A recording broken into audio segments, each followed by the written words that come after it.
సరైనది కాదు గనుక ఈ కార్యమందు నీకు పాలు పంపులు లేవు. ప్రార్థన. పరిశుద్ధుడా, వాక్యమైన దేవుడా, మాట్లాడాలి. యేసునామమును బట్టి అడుగుతున్నాము తండ్రి. దేవునికి స్తోత్రం చెప్పండి. ఇతనితో ఎవరు ఇలా మాట్లాడారు? ఇంత కఠినంగా ఎందుకు మాట్లాడాల్సి వచ్చింది? కొన్నిసార్లు మనం కఠినంగా వాక్యం చెప్తే బాధ కలిగారు. ఎలా చెప్పారేటమ్మా, ఎంత గట్టిగా చెప్తారా, ఇదేం చెప్పడం. ఇంకో విషయం చెప్తాను, మన బోధ అంటే ఎదటోళ్ళకి బాధ కలిగించాలంట, అప్పుడే మార్పు వస్తుంది. చెప్పండి, బోధ ఏమవ్వాలి? బాధ కలిగిస్తేనే మారుతారు. అంతేగాని ఏదో పెయింట్ వేసినట్టు దేవుని బిడ్డలారా, దేవుని సన్నిధి మీతో ఉన్నది, మీరు వెళ్ళి రండి అని మామూలు మాట చెప్తే పని జరగదు. గమనించాలి. బాధ కలిగించిన వ్యక్తి మారుతారు. ఒక వ్యక్తితో పేతురు మాట్లాడుతూ అన్న మాటలో, నీ హృదయము దేవుని ఎదుట సరైనది కాదు కనుక ఈ కార్యక్రమంలో పాలు పంచుకోవడానికి అర్హత లేదు. Your heart is not right at the sight of God. Your heart is not right at the sight of God. దేవుని దృష్టికి నీ హృదయం సరైనది. మన హృదయం ఎవరి దృష్టికి కరెక్ట్గా ఉండాలి? ఎందుకు ఆ మాట వాడారంటే, గారడీ సీమోనుకున్న అలవాటు ఏంటంటే గారడీ చేయడు. గారడీ చేసి ప్రజల దగ్గర మంచి పేరు తెచ్చుకున్నాడు.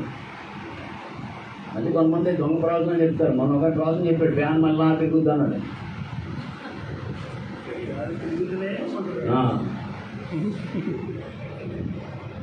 ఫ్యాన్ మళ్ళా వస్తుంది తిరుగుతుంది అన్నాడు. తిరిగింది అంటున్నాడు.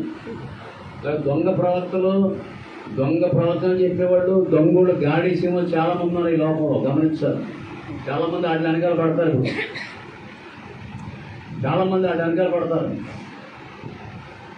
కనుక గాడి సీమకు అలవాటు ఏంటంటే,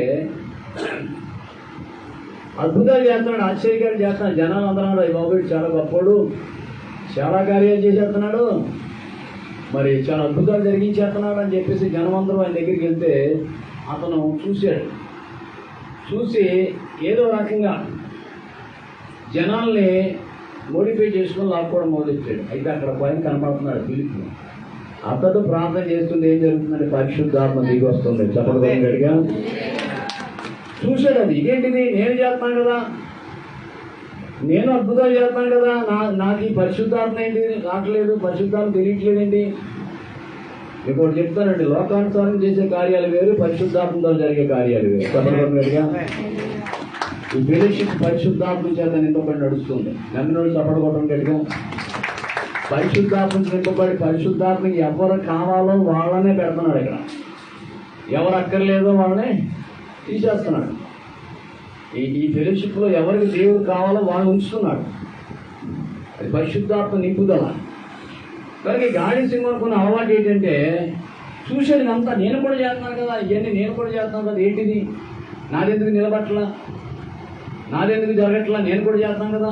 ఆ మధ్య కూడా రమేష్ గారిలాగా ప్రసంగం చేయాలి, రమేష్ గారిలాగా పాటలు పాడాలి, రమేష్ గారిలో వాకింగ్ చెప్పాలని చెప్పేసి అక్కడ రామకృష్ణ థియేటర్ దగ్గర ముందుగా బిగ్ బజార్ దగ్గర కళ్ళు అమ్ముతారు.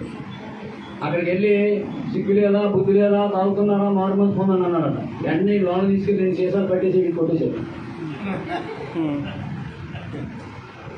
కళ్ళు పట్టేసి కొట్టేశాడు.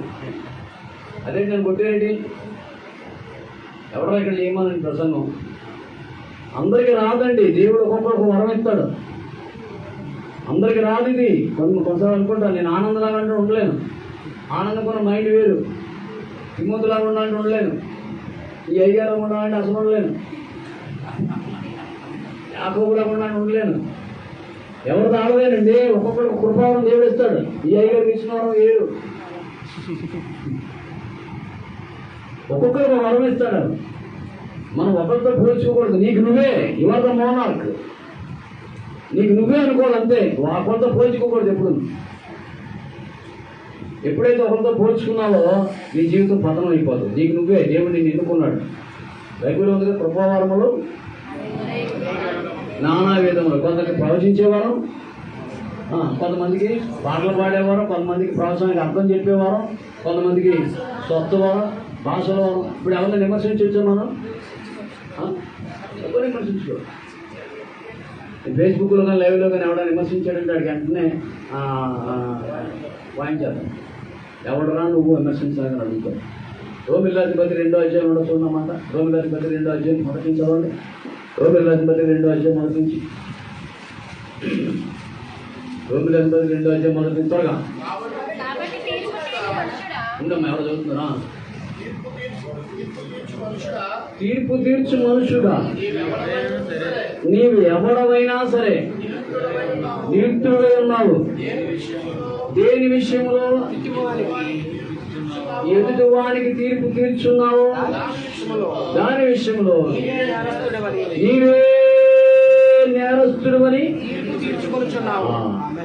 ఎదుటివానికి తీర్పు తీర్చడానికి నువ్వు ఎవడో. ఎవరండి అన్నాడా? ఎవడో అని ఎప్పుడు అంటారు? ఎప్పుడు అంటారు? ఎవరు అని ఎప్పుడు అంటారు? ఎవడో అని ఎప్పుడు అంటారండి?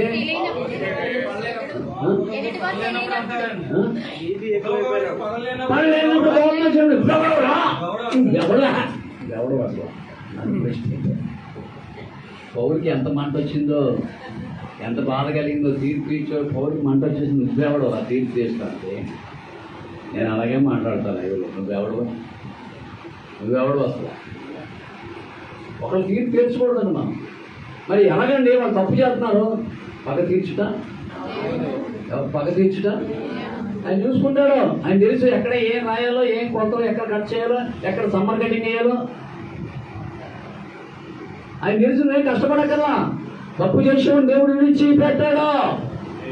నువ్వైనా నేనైనా సరే నువ్వు తీర్పు తీర్చట్లా. చాలా మంది వచ్చిన అలవాటు ఏంటంటే అది అలాగండి ఇలాగండి అదేంటండి.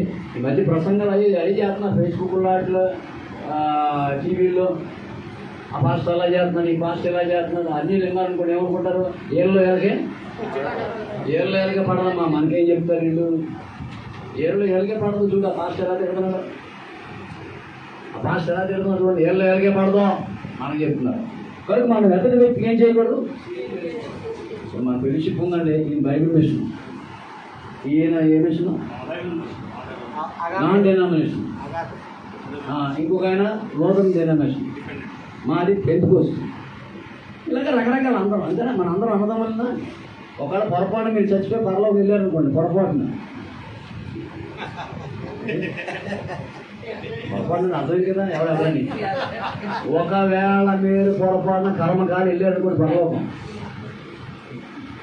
ఎంట్రన్స్లో దేవతలు ఉంది.